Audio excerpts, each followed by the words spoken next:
နေ့တော့ဝရိယရှိရှိနဲ့ရွေးရှိတော့ပါမယ်နှစ်ထည့်ရအခုဝရိယရှိရလို့တော့ပြောတာပါနောက်ကျနေရတယ်9နာရီကျော်လောက်တော့ရှိပြီဒါစီရွေးရှိတော့ပါမယ်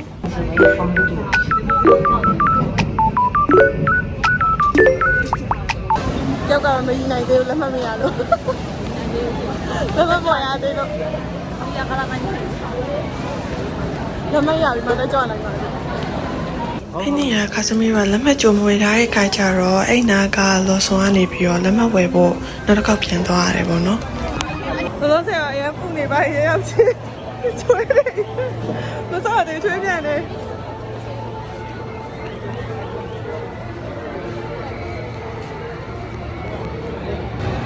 နောက်ဆုံးတော့ရောက်ရှိလို့လာပါပြီ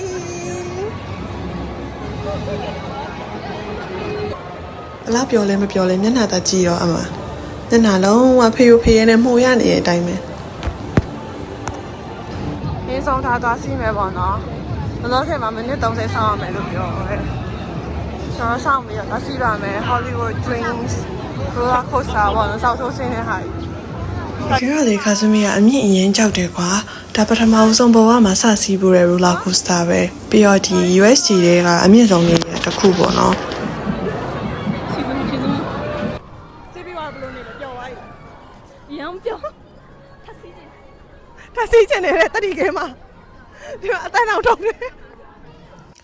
ဒါကခါစမီတို့ဒီပန်းချန်ထဲမှာရှိရပုတ်ဂိမ်းတွေကတခုပေါ့နော်အဲ့ဒီကမှတော့အဲ့လိုအဲ့3ခုလုံးလဲအောင်ဖြစ်ကြမှာကွာအဲ့3ခုလုံးဒီတင်ထားရတဲ့တစ်ချက်တည်းနဲ့လဲသွားပြီဆိုကိုကြိုက်တဲ့ရုပ်ယူလို့ရတယ်ခါစမီကတော့အဲ့ဂိမ်းမှာရှုံးသွားရပေါ့နော်ဒါကတော့ memories အရာတင်ပေးလိုက်တာမကျင်းတဲ့လို့နောက်တစ် round ပြန်နှွှဲတော့မှနိုင်သွားတယ်ဒီဂိမ်းတော့မဟုတ်တခြားဂိမ်းပေါ့နော်နိုင်တော့မှတော့အယုတ်တရုတ်ရတာကွာတခါဆိုရင်1500ပေးရတယ်သူကလက်တဲ့လူတွေရောစမ်းကြည့်ပေါ့နော်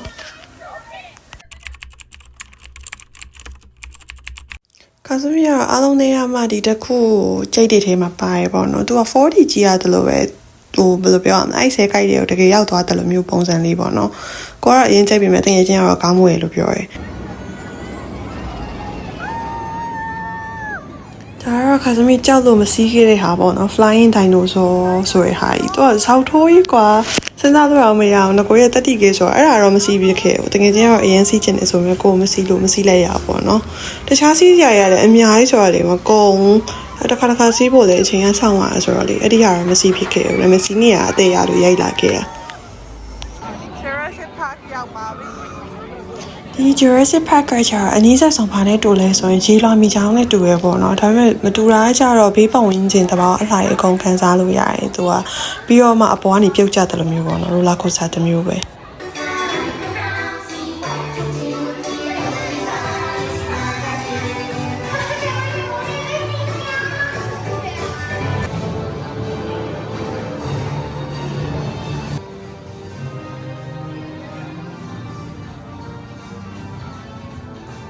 ဒါလေးလေခါစမီကြိုက်တဲ့တွေကတခုပဲ Mario Kart Koopa Challenge လို့ခေါ်ရပေါ့နော်သူက4ယောက်တွဲဒါပေမဲ့4ယောက်မဟုတ်ဘဲ2ယောက်တွဲလဲစီးလို့ရရတယ်ပေါ့နော်သူကကားပြိုင်မောင်းရတာပြီးတော့တကယ်လုံးဝဘယ်လိုပြောမလဲ Mario Coin injury တောက်တဲ့အတန်นี่အဲ့လိုမျိုးကအရန်ပျော်စရာကောင်းတယ်ဒါလဲစီးဖို့တော်တော်လေးစောင့်ခဲ့လိုက်ရတယ်သူလည်းမိနစ်60လောက်ရှိရခါစမီစောင့်ရ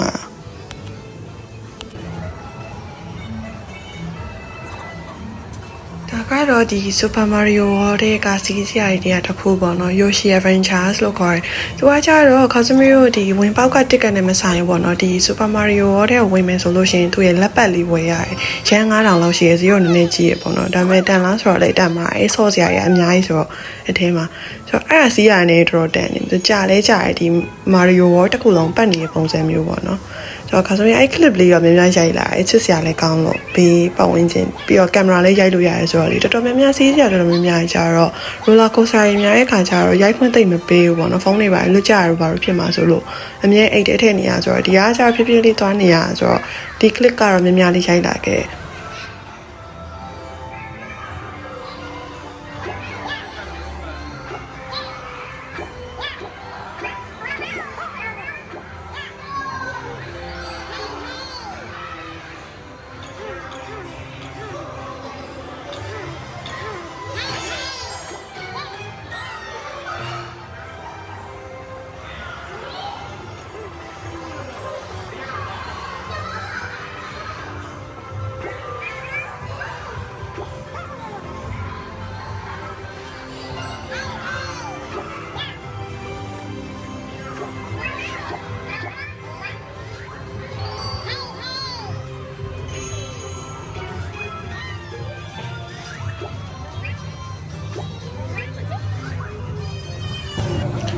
ါစမျိုးနောက်ဆုံးစီးခဲ့ Mind Cat Madness လို့ခေါ်ရပေါ့နော်သူက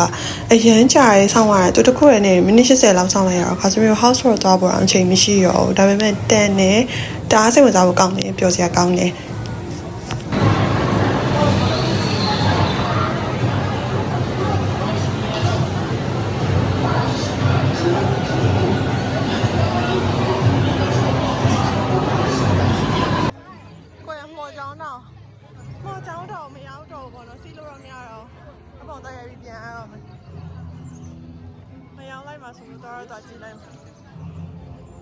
ဒါကခါစမီရိုနောက်ဆုံးနေရာလေးပေါ့နော် Universal Studio တွေက Harry Potter Land သူကခါစမီရိုတွားတဲ့အချိန်ပိတ်နေပေါ့နော်စီးစရာကြီးကတော့စီးလို့မရတော့ဘူးဝင်ကြည့်လို့ရရတယ်ပိတ်တဲ့ချိန်ဖြစ်နေပြီဆိုတော့မနက်ထေကသွားအောင်မှညထီအောင်မှစီးစရာကြီးမကုန်ကွာအရင်များတယ်ဆိုတော့စုံလည်းမစုံခဲ့ဘူးပေါ့နော်